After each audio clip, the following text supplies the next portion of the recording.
Welcome, everyone, to Spark the Genius, the podcast. I'm Spark the Genius, your host, and I'm here to spark the genius within you. And to help me today is a very talented actress and other creative type person that we'll find out about, Isabelle. And welcome to the show. Thank you. Thank you so much for having me. You're welcome. I saw your short film a couple of days ago, and it was amazing. What do you want to talk about? Do you want to talk about that, or you want to talk about your... we were going to talk about sort of how you've gotten to where you are and what you've been working on. Yeah, we can start with the short film. It Okay. was a horror film, and it first screened at Monster Pool, and I had the chance to see it again at Kino in Ottawa, and I was asked to speak a bit about the process of acting in it and everything, which was a great opportunity, and it brought me this opportunity as well, since you saw me at Kino, and I've just been getting so many great opportunities from that. It's a really great place to network. That's true. Yeah, it's interesting how one thing leads to another and leads to another, and so just by putting yourself out there, a lot of things can come from one thing. So for those of you who don't know what Monster Pool is that, I guess, like a horror film kind of festival in Ottawa? Yeah, so it was my first Monster Pool as well, so I'm not super in the know about how it all works, but from what I know, it's been going on for the past couple of years. I think they took a break because of COVID and everything, so I believe this was the 6th edition, and it's basically a bunch of indie horror short films that all come together, and we screen them at a big theater, and it's a fun time. That is so fun. Yeah, the creator was trying to give away some Blu-ray discs, I guess, of previous anthologies, and everybody's like, "Oh, I don't have a Blu-ray disc." Nobody had the equipment, so but that's so cool. I mean, that just reminds me of, like, I don't know, it feels like the old school days with like little horror films and little theaters and people making things on their cameras. It sounds so fun. How did you first hear about that? About Monster Pool? Yeah, like you made it. Well, you made your movie for that originally. So I didn't make the movie, I was just the lead in it. Okay. That would be very impressive if I had made it, but I'm not quite there yet. Yep. Basically, I'm in a Facebook group where they post all of these events, and there was a thread where you could post your interest, and creators that were making movies for Monster Pool could kind of go through and, message whoever seemed to fit their movie. So I believe the message came from that thread. I don't quite know how it came about, but they just reached out, and they had even named the character after me, so they were really set on me. Oh, and man. so it just turned out that I was a little bit stressed. I was like, well, where did you hear from me? Like, are you sure you want me to do this? Yeah. I was offering to do a self-tape and everything because I never want to take a job because they're interested in me. I want to make, I guess it kind of comes from wanting to trust myself as well in the role and wanting to know that I'll be able to do it. So I've had people offer me roles, but I always want to send them an audition and just make sure that, like, I am what they're looking for in the role. So luckily I was what they were looking for that horror film, and frozen. that's kind of how it came about. Uh-oh.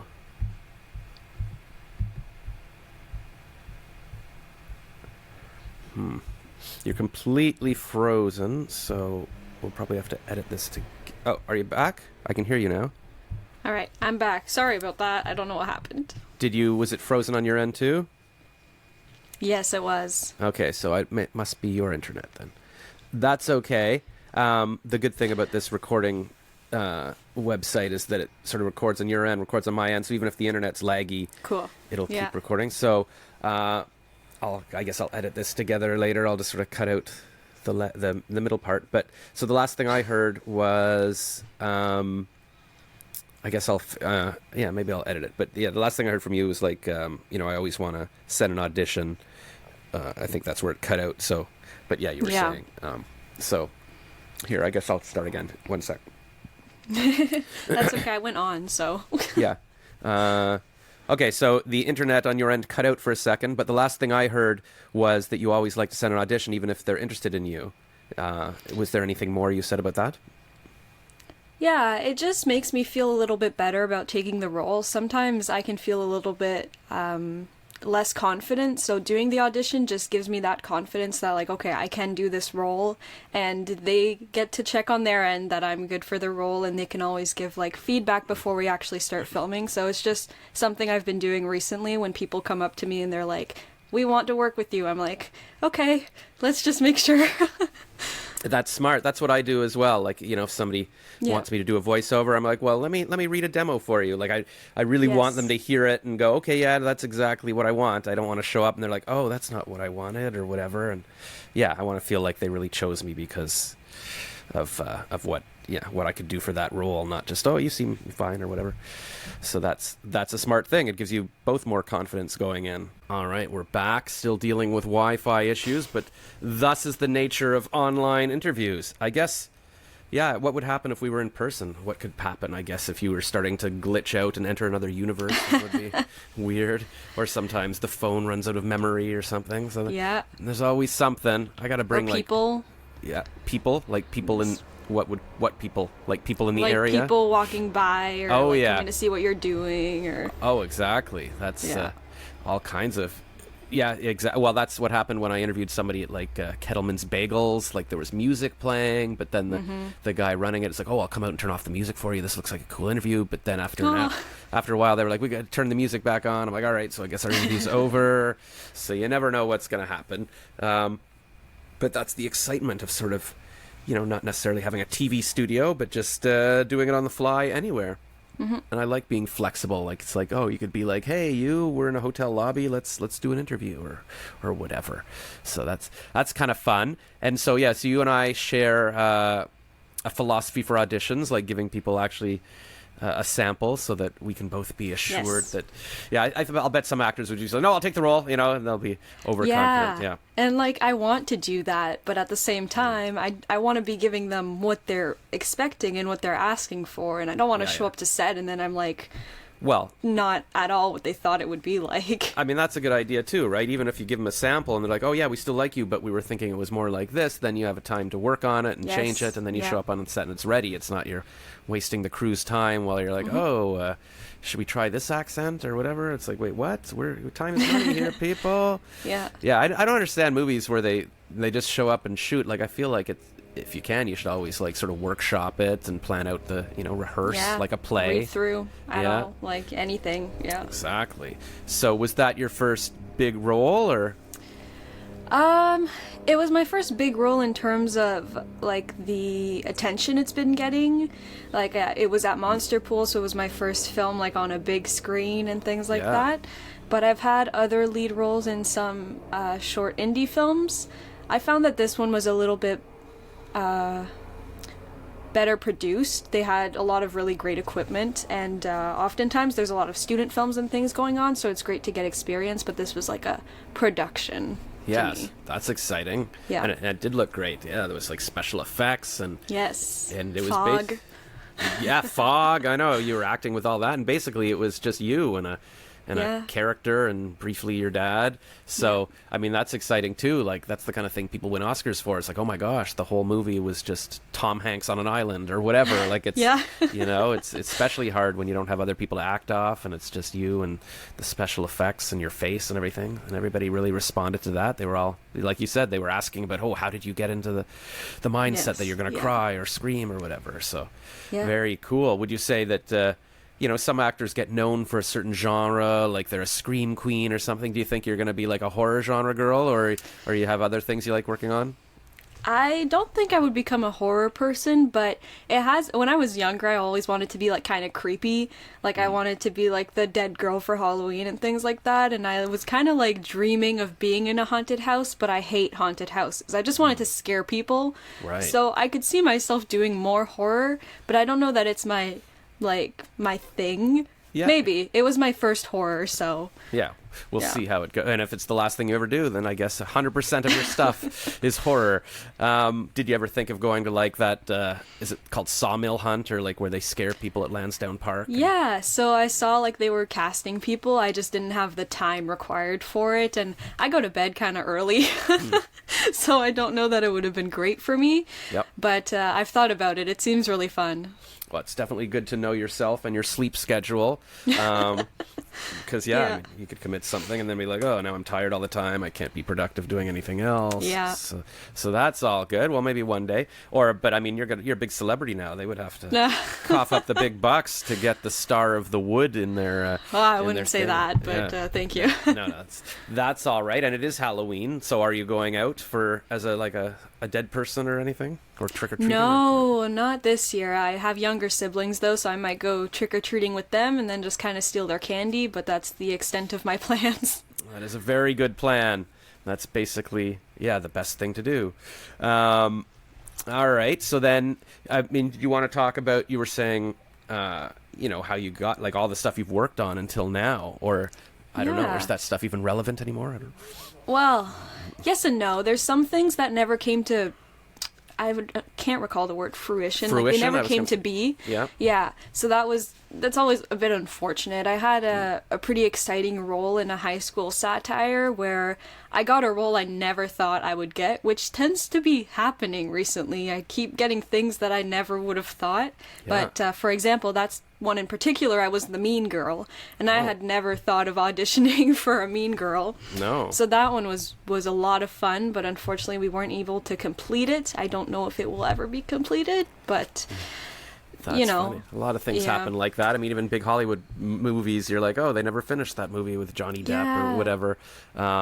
I've done things like that too. Like years ago, we shot a film in a hotel or a condo lobby with a waterfall behind us, and then afterwards we're like, "Oh, there's like the sound is awful," and we kept saying we better redo it or redub it, but we just never did. So somewhere there's footage of that thing, and it's like, luckily, I got some of the footage, so I have like examples of what I did, and I can show like people some examples of that character. Oh, cool. But it would be really fun to have it all together. For sure. All that to say though, like I've had projects like that didn't work out. I've had I got in roles, but then the project was canceled, things like that. But the way I started was the way I started in all of this, if you don't mind if I go into that a bit. Yeah. So in high school, and I reference this a lot because it really taught me so much about the industry. I don't think I ever would have really considered it without this, but I was at an art school and I was fortunate enough to be in a concentration program for cinema and television. So we were making movies, we were directing the movies, writing them, doing the scheduling and everything. So that taught me a lot about the behind the scenes, and during that time I was kind of getting more interested in trying to act and things like that. So my teachers at the time were a bit more present in the industry, so they had recommended me groups to join on Facebook because everything happens on Facebook. I had never thought of that, but that's where I get everything pretty much now. Wow. So I had joined groups and started doing a bit of background acting. Oh. And I think I got a bit fortunate because I started acting and doing background acting on not small but smaller French productions where I really got to know people and talk to the production team, and so that was really great. And I even got to do kind of a partnership because I was in that cinema program where I came to their set and actually did a documentary series on it was called Hidden Roles in the Cinema Industry. So it was interviewing I can't recall the words in English, but there were different roles where I interviewed people that may not get as much credit for their work, costume accessories and all of these smaller roles. Yeah. So I got to do that. Wow. And it just taught me so much about everything, and then I just kind of went on my own after that, and taking classes and everything. Wow. So you turned even just being on set into the documentaries, you were multitasking there, getting your own film. That's so cool, and that's so nice of you to bring attention to people that otherwise oh wow, people actually want to know, because you see in the credits always who's a gaffer, who's a second assistant director, what do these people do? But it's also useful for people who might want to get into film and go, oh, I didn't even know that was an option, kind of thing. It's always great to be way more observant of the environment and everything, because when you get to set, you want to know who these people are, who are you working with, what do they all do, and understanding how they work into the final product is important in my opinion. For sure, especially if you ever want to become a director or producer or something, and then you understand all the roles. You're not just somebody coming going, I have no idea what's going on. And also just films are very sociable, you can make friends, and if they all know who you are, it's just more fun, and then maybe you guys can even help each other out. You're like, oh, I need some help with this costume, or the gaffing, whatever a gaffer does, that kind of stuff. So that's very cool. All right, so then, yeah, and Facebook is a key. So that's something that a lot of people don't realize too. That if you're looking for things to do, then oh, sorry, I just saw on my phone my creative director's calling, wants to talk about something. Oh, but here, well, you know what? No, I'll just ignore it. I'm in the middle of an interview, man. So that's a good tip for people, join your local Facebook groups, because I didn't even realize there was so many things going on in the community. Yeah. You might be surprised, like, in a city like Ottawa, you're like, oh, you don't think there's a lot of film stuff going on, but apparently, there's all this stuff you didn't even know about. Yeah, definitely just go on Facebook and, like, search up your city, like, auditions or your city filmmaking, and, like, I'm sure you'll find tons of groups, like... Yeah, and that way, you don't need to necessarily be in Los Angeles or something. Like, you can get into films in your community and then put those online, or send them to agents, or send them to film festivals. Yeah, that's what I was going to say, is if you're looking to get an agent and you're like, but how do I get roles? Well, getting to know your local film community and getting those smaller parts can really, like, get you started up and running, and you can start, like, kind of a makeshift resume, and then you can start submitting actual, clips of you, so... Yeah, because I find that agents always want to sort of get on a moving train. If they can see, oh, you're already doing stuff, and they can see samples, all they have to do is now just promote you. It's easier for them than going, oh... And that's the tricky part, right? But I think that's why also a lot of actors, they make their own films, because you can write yourself into the film, and if you do it right, like, it can make something really cool. Well, that's always been my dream, too, because a lot of people like, oh, yeah, I'm trying to act, and I never get any auditions. Well, just do your own thing. Yeah. Like, you've got a phone, shoot yourself, film a little thing with edit it in iMovie or whatever. And then who knows you better than yourself? So if you just write words for yourself, like, I'd love to be like Larry David, writing myself a Curb Your Enthusiasm, where I get to play my own character. Yeah. Whatever you want, you can. There's no reason to do it or not to do it. I was at the Mayfair Theater a couple weeks ago. Somebody invited me to see a couple of horror shorts that were just shot by this guy in his apartment in 1991 with his, like, VHS tapes, and it was just, really low tech, low budget, just him and his friends, just awful. But he shot, like, a half-hour movie, and then he shot a sequel to it, like, just of him murdering people and stuff, and now it's so much easier with your phone. Yeah. You can shoot 4K and just and just bash it out. There's no reason not to. So that's what I'm trying to do now. I'm like, trying to think of simple things that could take place in, like, one location, or that would even make sense to be shooting on your phone. Like, what if it is somebody like, hey, I'm a story about a vlogger who's doing selfie things, but then something crazy happens, but it's even just using the phone, that's the device. So you don't have to worry about, oh, it's got to be on tripods and edited back and forth or something. Yeah. So then, okay, so that's how you got started, and then you were discovered in Monster Pool, and then Kino, and then, so what's coming up now? Right now, I have a project for Digi60 we're about to start filming, which is another film festival in Ottawa. See, plenty of things going on here that you just have to be in the know sometimes. Yeah, I didn't know about any of this until my friend messaged me a couple of nights ago. So, oh, do you want to come to Kino? And I was like, what? I thought that was a typo. I'm like, what is Kino? Like, what are you on the keto diet? What are you saying? And I showed up, like, late, but I managed to catch yours, and then they're talking about Digi60. I'm like, what is Digi60? Yeah. And it's like, oh, see, that's why you got to like... get out there. Like, thank you to that friend, because now you're aware of all these things, and it's great. Exactly. I can try making a movie for next week's thing or next month's thing, and you were saying that Digi60 is kind of a bit more, more difficult or whatever. It's kind of more of a competition. It's not just anybody. Yeah, I mean, I don't know that it's a competition. The way I think of it is that Kino is very casual. Like, you show up, you have a fun time, everything.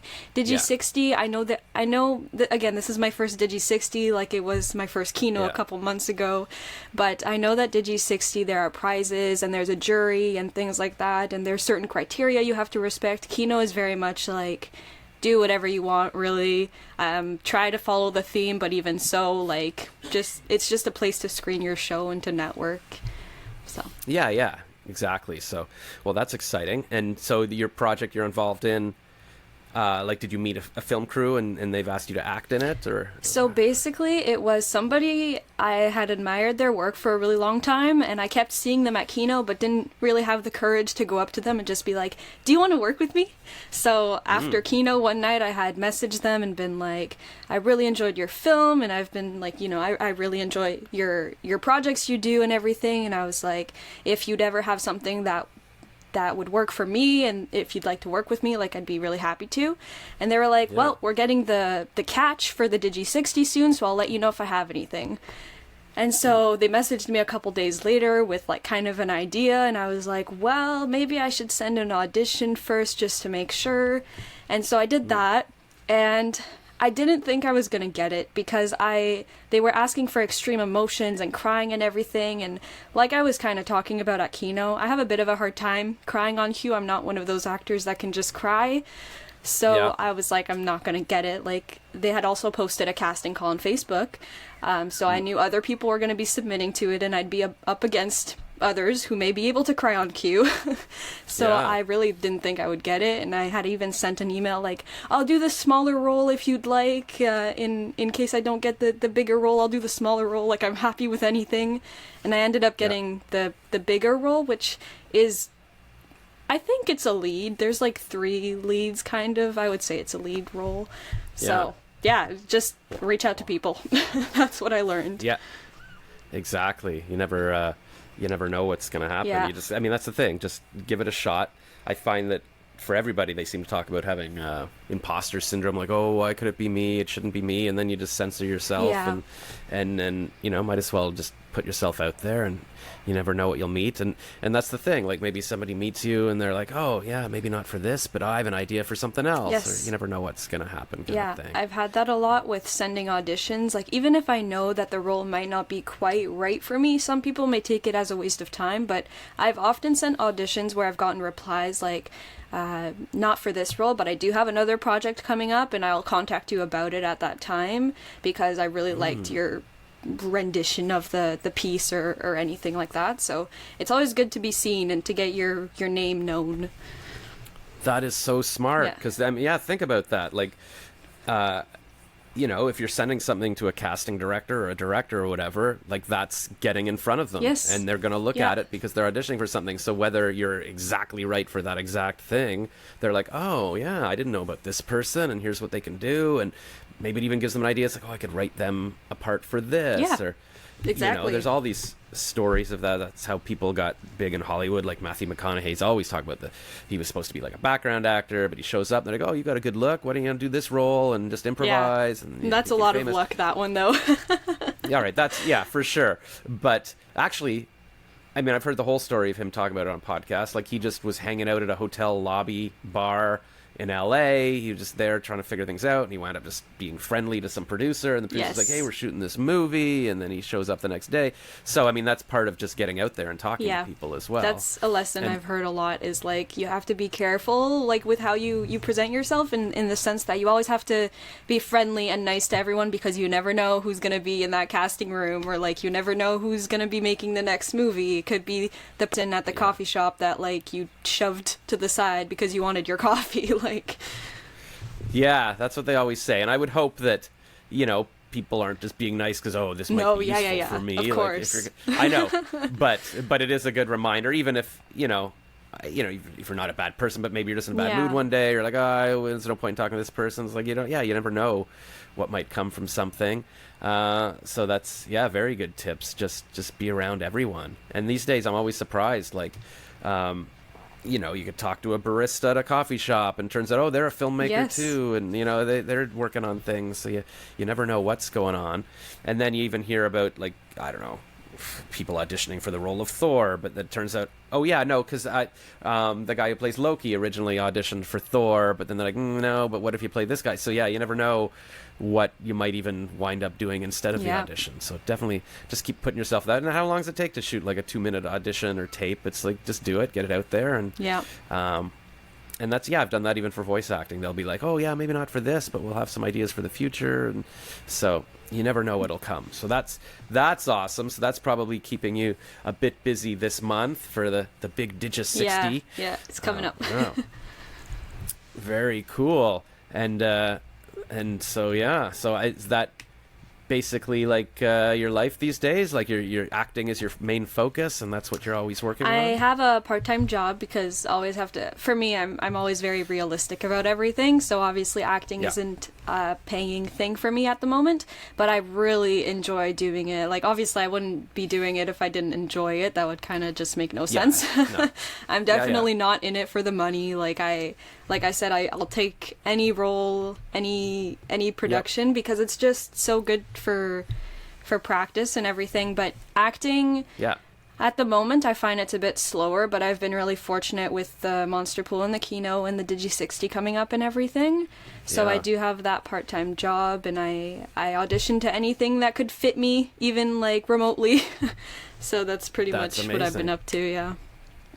Yeah, remote auditions. I mean, that's how it's all happening now, Yes. too. So why not just send things in? That's a smart idea. Just keep throwing things out there, see what happens. And if it gives you pleasure, like, why not? That's the thing. Like, a lot of people spend their time like, oh, I'm just going to watch TV or just go to the mall. But if, you're spending your time doing auditions, that's what you love and it's productive. And why not do that? And for sure, it's smart to have a job. Like, almost everybody has a job. My original improv teacher was a receptionist at an ad agency, and they would let her go off to auditions during the day and Oh, stuff. that's nice. Because, yeah, with acting, like, You never you have no know. control over whether you've got a job or not, so you can't rely on that for money. Like everybody, like unless you're The Rock or something. But even The Rock has like different companies that he owns. Like, no, Ryan Reynolds is buying like mobile companies and like running an ad agency, so nobody's relying on their acting to pay the bills, kind of thing. So very smart, and that way it takes less pressure off it. You're not like, oh my god, I didn't get a role. It's like, no, you've got your job, you're making your money, and then acting on the side or whatever, doing as much as you can. And especially being in Ottawa, like you've got it's not LA. The fact that you're doing so many things is especially impressive. Thank kind you. of thing. So very cool. I'm sure it's an inspiration to everyone, and we're going to see lots more things. And I was thinking I want to try to enter some of these festivals and get some stuff done. So yeah, let's do a quick fun brainstorm on like what we could do together, because some of the things I've been trying to think of that I could do, it's like, oh, what if I came up with some idea that would even work online, like this, like if we were filming it over Yeah. webcam. I mean, not for a short film necessarily, and we're local, so we could do something together. But that's because I saw this woman on Instagram that had this idea where she was like an Uber driver, and she was always like misunderstanding or just this rude Uber driver, and she would get her comedian friends to be in the back seat of the car. So it was a very simple thing. She'd just set up her Yes. phone and she'd be like, who are you? And it'd be this weird misunderstanding. So so I was like, oh yeah, what if I could be like, I don't know, like a mental health therapist online, or I'm auditioning people for my movies, and so then I get a variety of people. So that's like one thought. Yeah, those are good thoughts. The virtual thing has been really helpful too. I find I did do a scene like that where it was like a virtual therapy thing, and then I recently did a play online, and it was a group of teenagers that were like all in different rooms of a house, and they were doing it on Zoom, so it worked perfectly. And basically it was like a horror like thriller, like there were spirits in the house, but we were able to all do it together from like all different parts of the world because it was on Zoom. So, Oh, yeah. wow. Yeah, it's really great what people can come up with. Like, I would have never thought of that. That's the thing. That's so smart. That's what, you can get actors everywhere, and it's like a little movie. I definitely want to see that. Yeah. How did you even find out about that That one? was a virtual theater opportunity that was just on Facebook again. That production in particular is by We All Shine Productions, and they did multiple plays under the theme of it was like a Halloween show, and so that was a 40-minute play. We were all on Zoom, and so it was really fun, that one. Yeah. Wow, a play too. See, that adds a lot of fun to it because it's like live. Yes, it and was you're live, yeah. all interacting with each other. Yeah, that's so Yeah. fun. Wow. See, now you're, your theater, your film.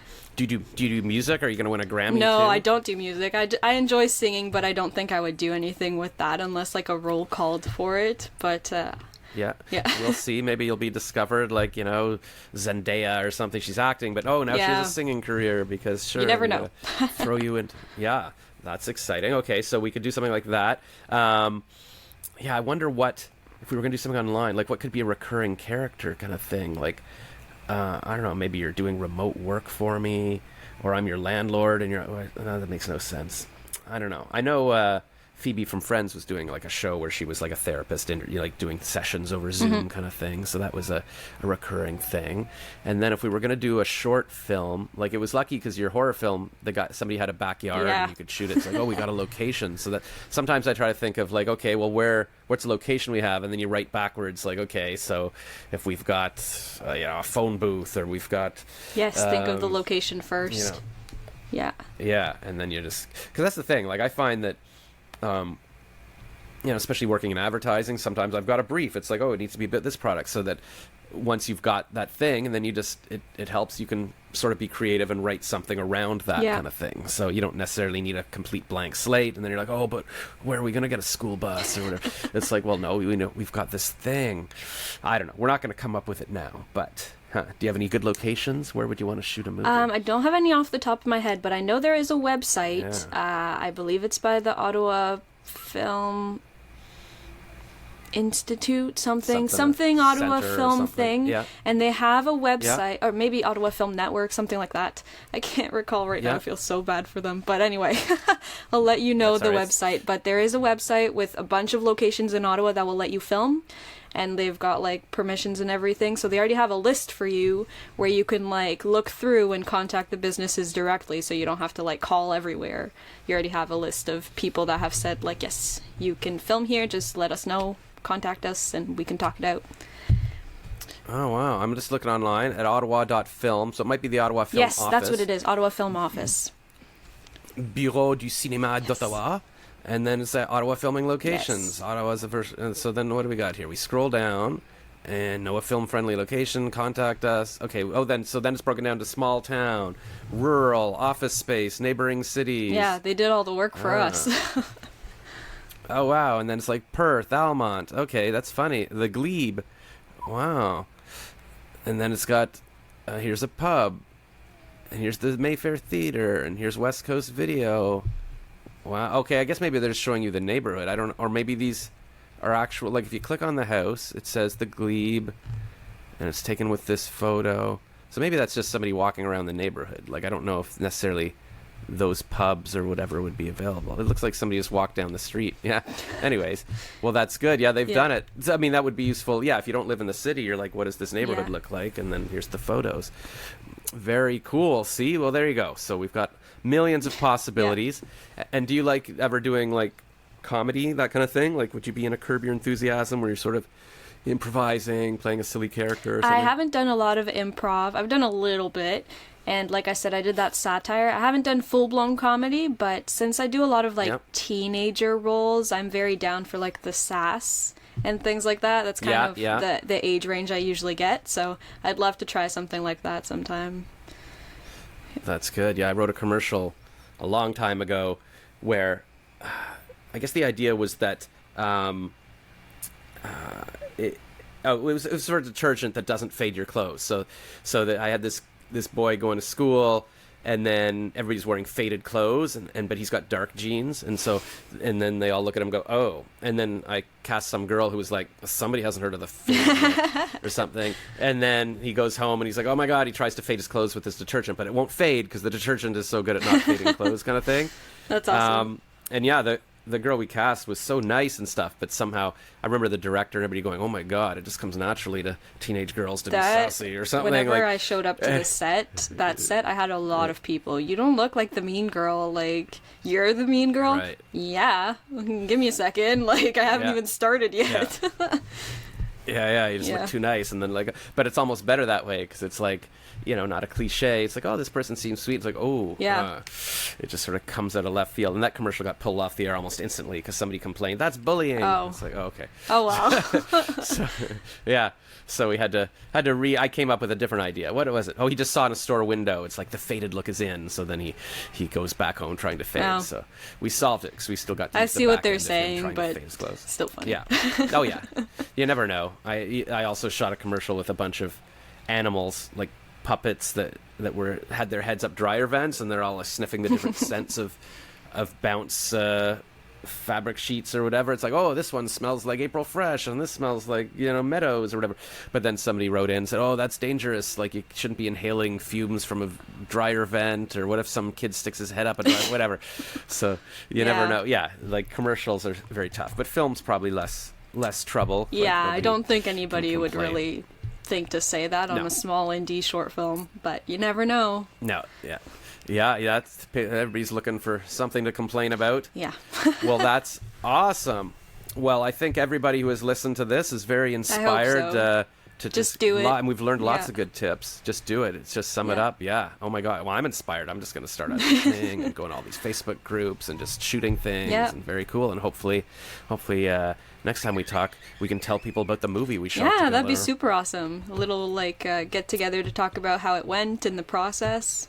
Could be cool. Yeah. All right, so there you go. And maybe it'll be a real discussion, and maybe we'll also film things where it's like a spoof, like we're working on a film and we're talking about, it's like, okay, you know, I've written a new role for you. I don't know why I'm doing a funny voice now, but it's, you know, Isabelle, and have you practiced your line? And you're like, yeah, this makes no sense. And I'm like, oh, whatever, it's a silly thing. And then people on TikTok would be like, oh my gosh, what is this crazy film they're working on? What is this audition? Whatever.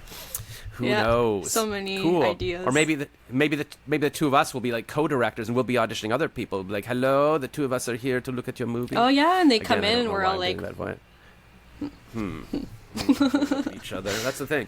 Well, with this software I'm recording on now, we can bring in like a third or fourth or whatever person. So maybe we should just come up with some idea for, like, you know, that's the thing. Yeah, maybe it's this crazy movie. We're like, okay, you know, we're bringing the actors in, and they're like, what is this? And we're like, oh, it's a horror film that takes place in a candy store or something, and you're playing, I don't know, like a giant rabbit or something. Maybe I don't know what the idea is. but something it like could that. be Yeah. something weird, and then we're like, and then your line is like, please give me more candy, and we're like, I don't know, it's not mean enough. You're gonna be like, Yeah, mean rabbit. mean And they're coming in rabbits. and they were expecting something completely different. They're like, I thought I was auditioning for this Yeah. role. And we're like, well, actually, can you do this one instead? yeah. Yeah. Yes, we have got other ideas. We changed our mind last night. Yeah. We were coming up with We our added a script, rabbit. and we're like, we added a rabbit. Exactly, that'd be kind of fun. Cool. So we've got our There we idea. go. So that's it. So we're gonna be auditioning other actors, and that way it gives us an endless pool of actors, and We can include a everybody's bunch of just like, people oh. and it would be fun. Yeah. Exactly. It'll be so fun. All right, everybody. Look forward to our new series called Auditioning Actors for Our Movie That Never Gets Made. Oh, but what if we ever sometimes do it? Like, after the auditions, we actually shoot our bad movie and stuff, and then that'd be kind of funny, See, too. it's just really keeps rough. going, yeah. Just flowing here. I'm excited. There we go. See, we have sparked the genius within us. I knew it would happen. Cool. Well, thanks so Thank much, you. and enjoy your day of being productive and your squealing child in the background. You can hear that? Oops. No, it's fun. It's like, it must be fun. Maybe we'll get your siblings in the movie. Yeah. Like, they can Yeah. act as well. You gotta make it happen. Cool. All right. Well, thanks so much for being on the show. We'll talk to you Thank again you. soon.